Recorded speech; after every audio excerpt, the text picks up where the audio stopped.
yang buruk. Contoh, Musa tidak pernah mengajarkan perkawinan beraknya 1 pasang 4. Bahkan seorang raja pun di dalam ajaran Musa tidak boleh memiliki istri lebih dari 1. Itu ajaran Musa.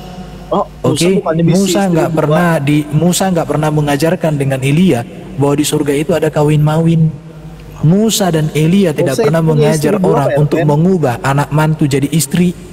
Musa dan Elia tidak pernah mengajarkan bahwa unlimited edition seperti Abdul Tomat. Kalau sudah bosan 4 ganti yang tua dengan yang muda, udah bosan yang tua ganti dengan yang muda. Unlimited edition, nggak ada ajaran Musa kayak gitu. Kalau seandainya Musa dan Elia mengajarkan bahwa perkawinan unlimited edition, maka detik ini kita tinggalkan Musa dan kita tinggalkan Elia. Lebih bagus kita jadi agama Batak pagan. Oke. Apakah Elia dan Musa itu tidak menjamin keselamatan untuk masuk surga? Elia dan Musa tidak menjamin keselamatan. Sudah, ini jawaban saya ke-5 kali. Ke-6 kali kau tanya saya turunkan. Percuma dong. Saya sudah jawab ke-6 kali. Elia dan Musa tidak menjadi juru selamat. Tapi mereka memberitakan keselamatan yang akan datang melalui Mesias. Bahkan dikatakan Elia harus datang untuk mendahului kedatangan daripada sang Mesias. Oke. Apakah yang diajarkan Elia itu cukup. bisa masuk surga untuk umat manusia? Cukup. Kamu udah pertanyaan itu saja, nggak maju. Cek Pur, apa boleh ditanya? Ya, mau tanya nih. Kenapa Yesus disebut Kristus? Oh, Yesus Kristus. Kristus itu kan Mesias. Arti Kristus? Mesias itu artinya yang diurapi. Yang diurapi itu menunjuk kepada 3 jabatan. Yesus Raja, betul. Tetapi sistem pemerintahan Yesus itu adalah kerajaan surga. Kemudian Yesus juga Nabi. Nabi artinya apa? Yesuslah sang pembawa kebenaran dari Allah. Bahkan Yesus berbicara atas nama Allah dan berbuat atas nama Allah. Kemudian Yesus juga imam. Imam itu artinya juru damai. Di dalam perjanjian lama seorang imam itu mempersembahkan kurban. Di atas tabut perjanjian darahnya dipercikan. Itu seorang imam besar. Dan Yesus menyerahkan nyawanya sebagai kurban tebusan 1 kali untuk selama-lamanya. Itulah sebabnya maka ketika Yesus mati di kayu salib, tabir bait Allah tersobek dari atas ke bawah. Artinya apa? Bahwa kesempurnaan hukum kurban ada pada Kristus, karena Yesus menjadi imam dan Yesus menjadi kurban dan dia menjadi nabi sekaligus.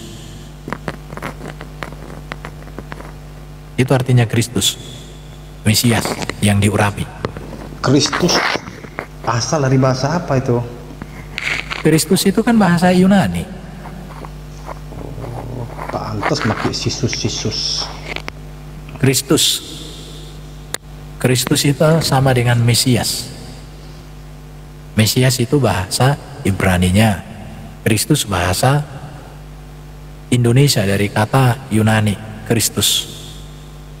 Kristus. Dari bahasa Yunani toh. Iya. Gitu. Artinya ini dari Yunani. Oh iya dong. Istilah Yunani Kristus itu. Ya, aku heran. Injil juga istilah Yunani itu, Yunani dari bahasa Yunani.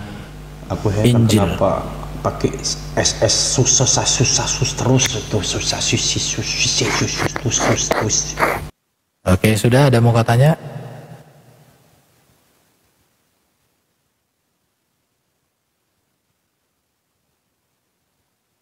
PRBN, apa mukjizat Nabi Elia PRBN?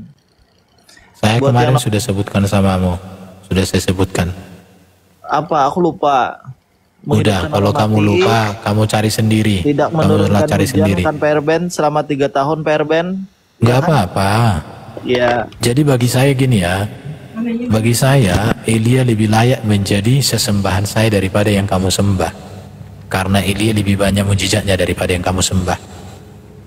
Jadi kenapa Nabi Elia itu tidak menjamin keselamatan PRBN?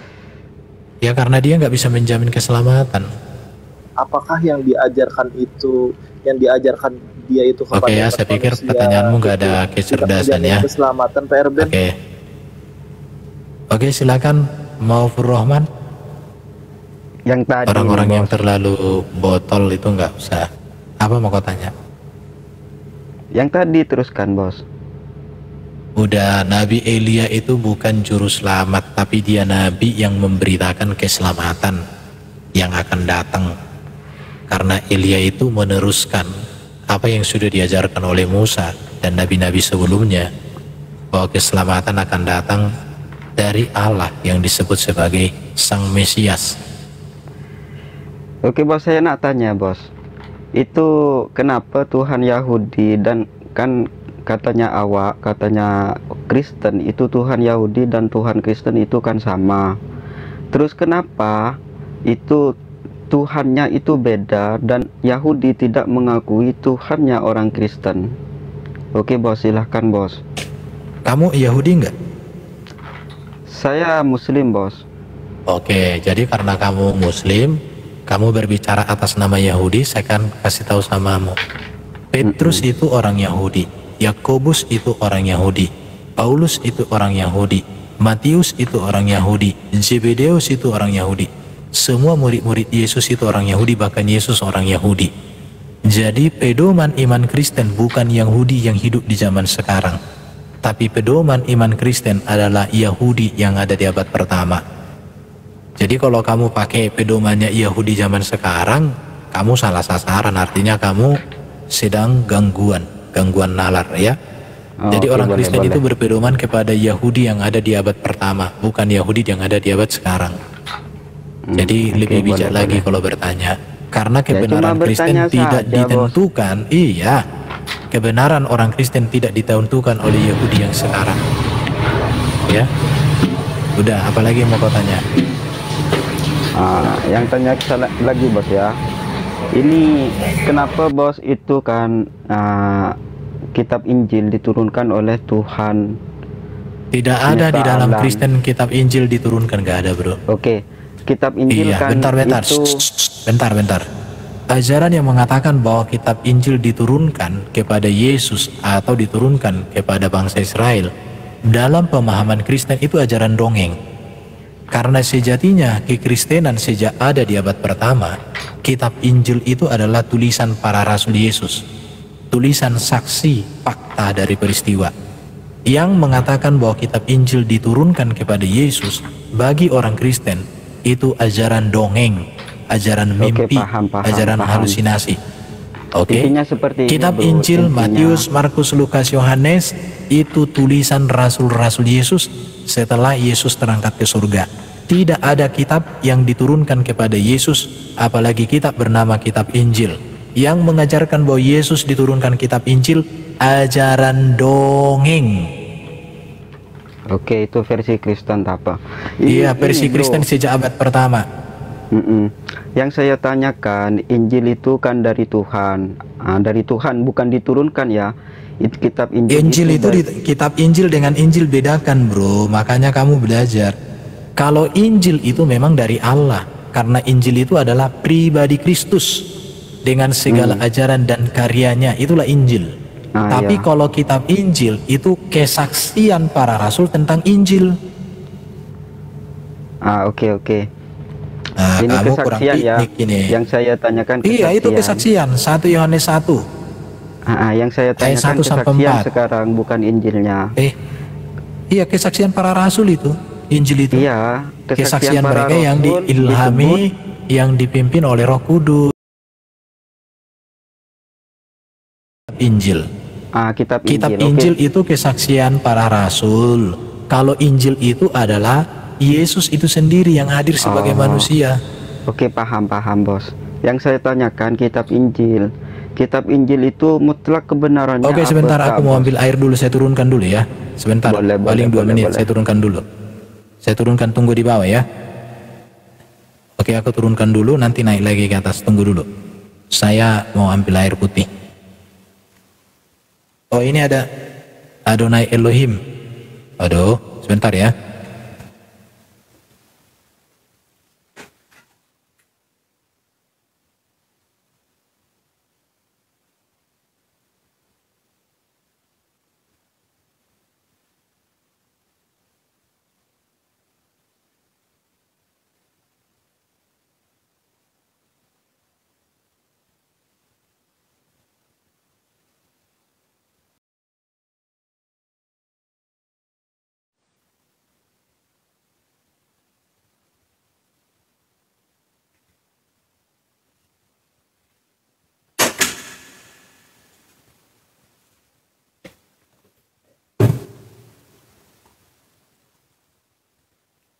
Oke, silakan naik.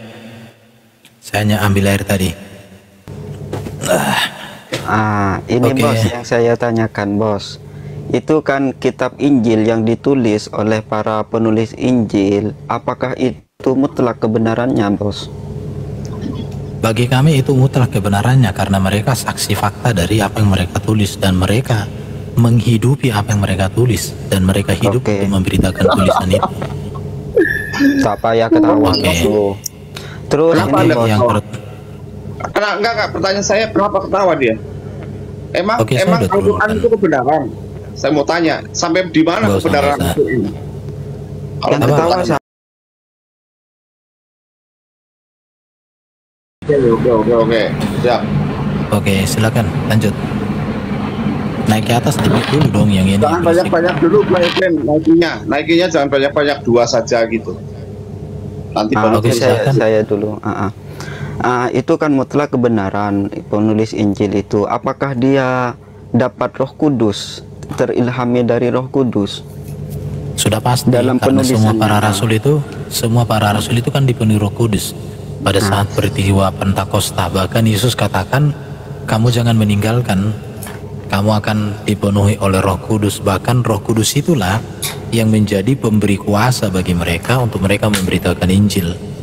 Jadi mereka menyaksikan Yesus Kristus di dalam kitab yang mereka tulis, di dalam pimpinan Roh Kudus. Itu udah pasti.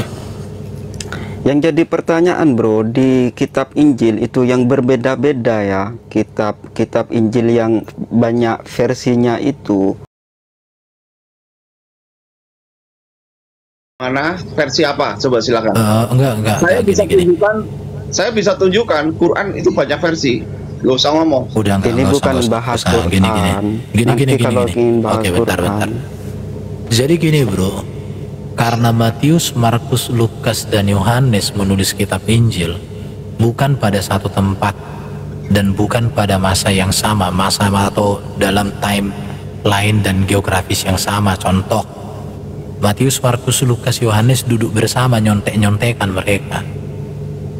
Kalau memang tulisannya sama, titik komanya dan kata-katanya, justru itu menunjukkan bahwa itu bukan firman Allah, itu bukan kebenaran. Saya pakai kamu analogi ya. Kalau kamu membawa 4 orang saksi di pengadilan dan 4 orang itu bersaksi tentang satu kasus dengan berita A, I, U, E, O-nya sama, maka dipastikan hakim itu palsu karena itu sudah rekayasa.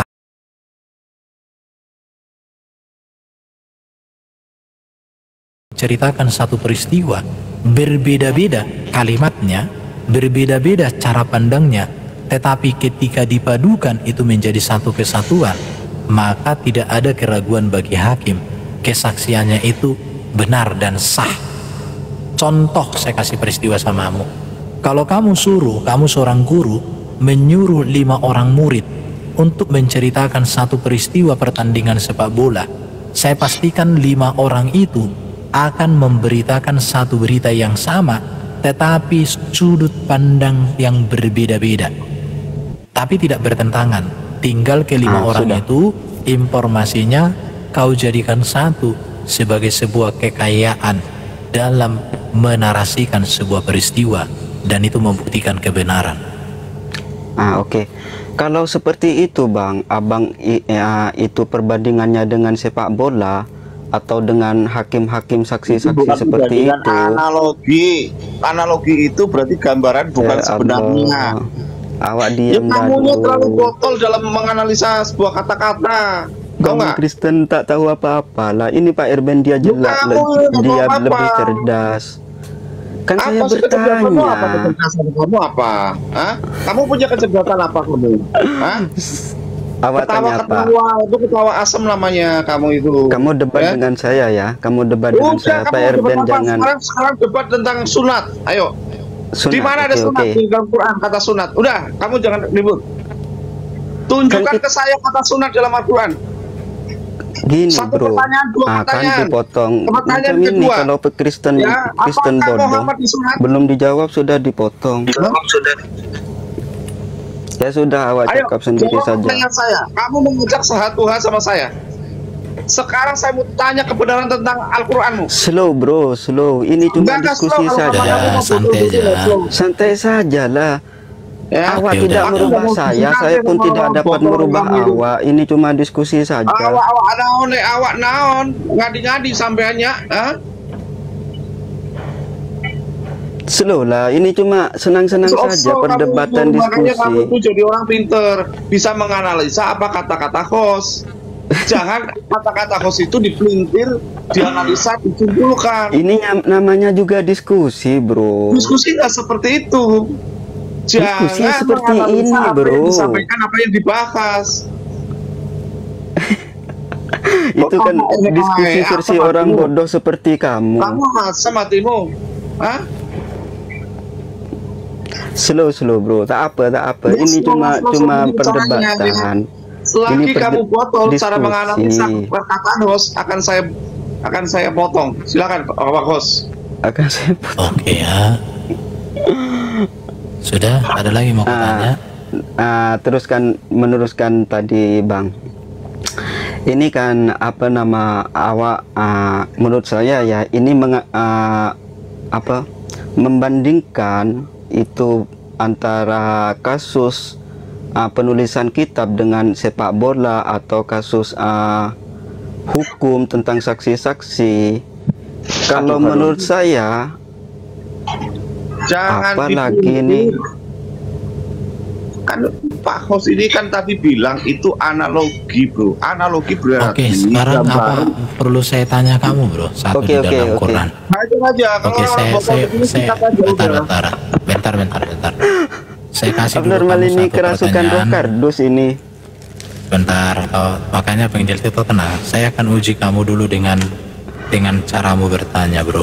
Boleh. Sekarang saya tanya samamu. Penciptaan di dalam Quran itu menurut Nabi Muhammad berapa dan menurut Allah berapa? Kalau Silakan. itu bro, saya jujur tak menguasai dan tak boleh jawab. Botol, masih botol. Saya kasih tahu samamu ya. Orang-orang Iya, begini saya masa sudah tahu ya. tahu bro, sudah tahu. Tapi Oke. saya belum mempelajari. Ajak Tuhan sama saya. Oke. Teruskan. 6 masa kan, 2 masa seperti itu kan. Oke, di dalam QS 41 ayat 9 sampai 12 itu 8 masa. Iya. Di dalam QS 10 ayat 7 itu 6 masa. Tetapi di dalam hadis Sahih Muslim perkataan 8 Muhammad masa. 2784 itu 8 7 masa. Ada 7 8 masa masa. di dalam Sahih Muslim. Sekarang yang betul yang mana? 7 masa, makanya 6 saya masa, kan- atau 8 kan- masa? Kan sudah jawab, saya tak kuasai Oke, itu. oke. Jadi tak boleh Jadi- jawab. Mungkin Oke. bertanya nanti kepada muslim yang lebih cerdas dari saya. Oke, jadi gini aja bro. Matius, Markus, Lukas, Yohanes menuliskan kitab itu bukan pada tempat yang sama, bukan janjian dan nyontek-nyontekan. Tapi Matius penulis kitab Injil berdasarkan ilham dari Roh Kudus yang memakai dia dengan segala pengetahuannya. Demikian juga dengan Markus, demikian juga dengan Lukas, demikian juga dengan Yohanes. Mereka punya kemampuan yang berbeda dan Roh Kudus memakai mereka di dalam perbedaan mereka itu.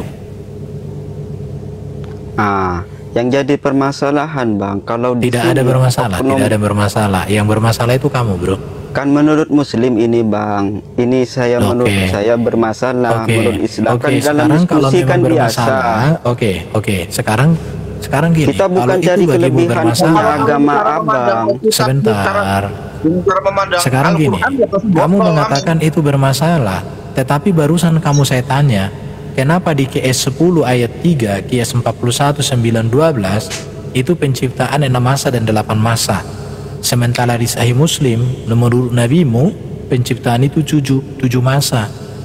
Itu baru bermasalah. Kenapa berbeda? Kan saya sudah jawab. Berbeda, bro, karena hitungan saya angka. tak tahu.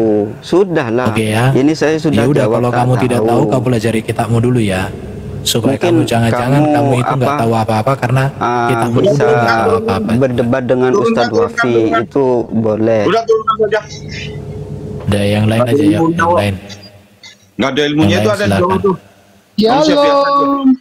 Shalom Pak Erben, Pak Wawan. Iya, salam. Semuanya shalom.